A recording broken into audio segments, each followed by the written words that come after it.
नमस्कार साथियों, EPS 95 minimum pension बढ़ोतरी के एक और वीडियो में आप सभी का स्वागत है। साथियों, नई सरकार का गठन हो चुका है और बहुत जल्दी पार्लियामेंट का सत्र भी स्टार्ट होने वाला है, जिसमें इस बार विपक्ष बहुत ही मजबूत है।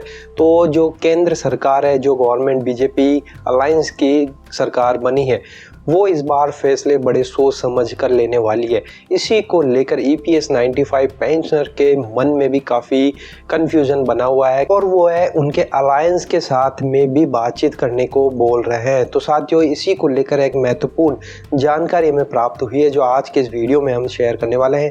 वीडियो बहुत ही इंपॉर्टेंट होने वाला है। अगर आप एक ईपीएस 95 पेंशनर हैं तो वीडियो को आप अंत तक ज़रूर देखें।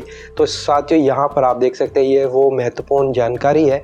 ये इंग्लिश में है, मैं इसका हिंदी ट्रांसलेट करता चलूंगा ताकि हिंदी व्यूअर्स को भी सब कुछ समझ में आ जाए। तो यहाँ पर लिखा हुआ है कि EPS 95 beneficiaries lord Modi ji is commencement of his 3.0 re-increasement as a PM by signing orders for providing immediate relief to the farmers worth rupees 20,000 crore. तो यहाँ पर महत्वपूर्ण बात तो पहले इन्होंने ये करी है कि जैसे ही मोदी सरकार की 3.0 गवर्नमेंट बनी है, उन्होंने 20,000 करोड़ रुपए का रिलीफ फार्मर्स को दे दिया है। अब ये क्यों दिया आगे ये बता रहे हैं, but there is a more to it than meets the eyes. लेकिन आगे है जो आंखें खोलने वाला है। यहाँ पर ये कह रहे हैं कि 3 state will soon go to polls and they are Haryana, Delhi and Maharashtra where the votes of the agriculturist make mark governments. तो यहाँ पर ये कह रहे हैं कि 20,000 करोड़ का जो रिलीफ दिया गया है वो इसलिए दिया गया है क्योंकि आगे आने वाले दिनों में हरियाणा, दिल्ली और महाराष्ट्र में चुनाव होने वाले हैं और वहाँ पर ज़्यादा किसान वोटर्स हैं, इसीलिए इन्होंने 20,000 करोड़ का जो है सैंक्शन किया है। Moreover the specter of farmers protest on the borders of Delhi and the mob at Red Fort still sent chill down the spine of Team Modi so much so that duly enacted farm laws had to be rolled back। जैसा कि हम सभी को पता है कि हरियाणा और दिल्ली की बॉर्डर पर किसानों ने प्रोटेस्ट किया था और जो फार्म लॉ मोदी गवर्नमेंट लेकर आई थी वो इन्होंने इन प्रोटेस्ट के बाद में वापस रोल बैक भी कर लिया था।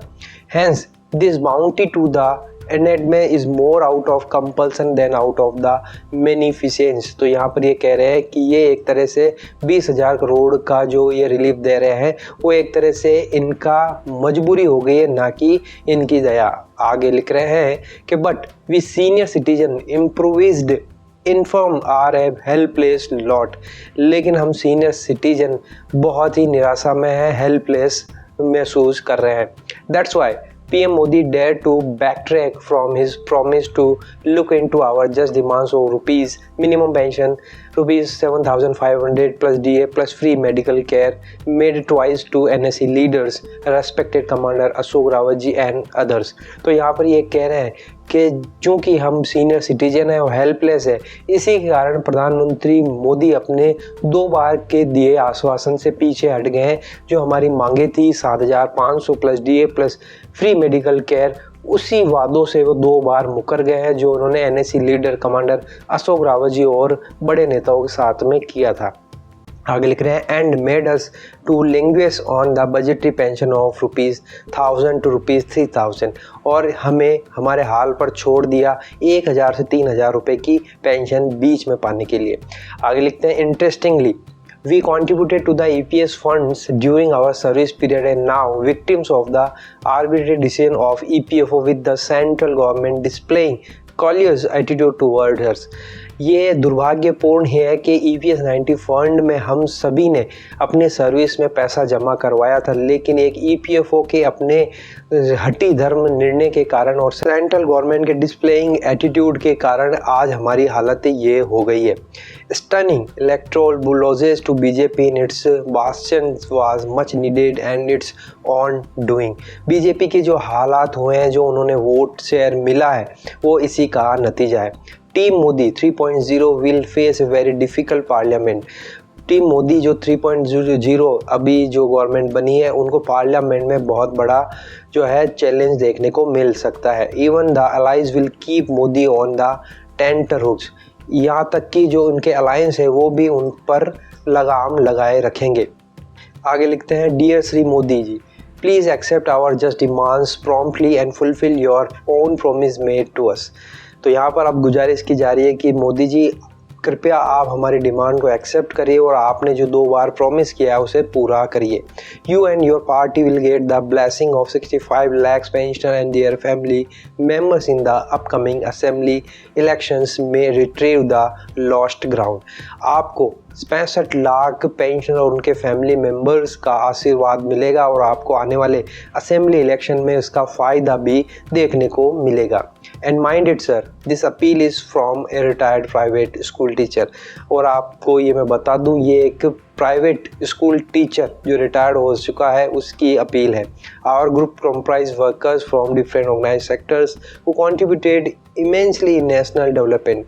हमारा जो ग्रुप है पेंशनर्स का वो बहुत ही बड़ा ग्रुप है और विभिन्न ऑर्गेनाइजेशन सेक्टर्स का ग्रुप है जिन्होंने बहुत बड़ा कंट्रीब्यूशन EPS 95 और नेशनल देश के डेवलपमेंट में किया है। It's the reciprocal duty of the ruling dispensation to provide relief to us from our own savings। ये एक रूलिंग पार्टी की दायित्व बनता है, कर्तव्य बनता है कि हम रिलीफ प्रदान करें अपने सेविंग से। We don't seek doles as the farmers। हम फार्मर की तरह भीख नहीं मांग रहे हैं। And make our lives bit easier। Our national contributions are as much as those of the farmers if not more। हमारा जो योगदान है वो फार्मर्स के जितना ही है। हमने भी देश को बनाने में अपना पूरा योगदान दिया है जितना कि फार्मर्स ने दिया है।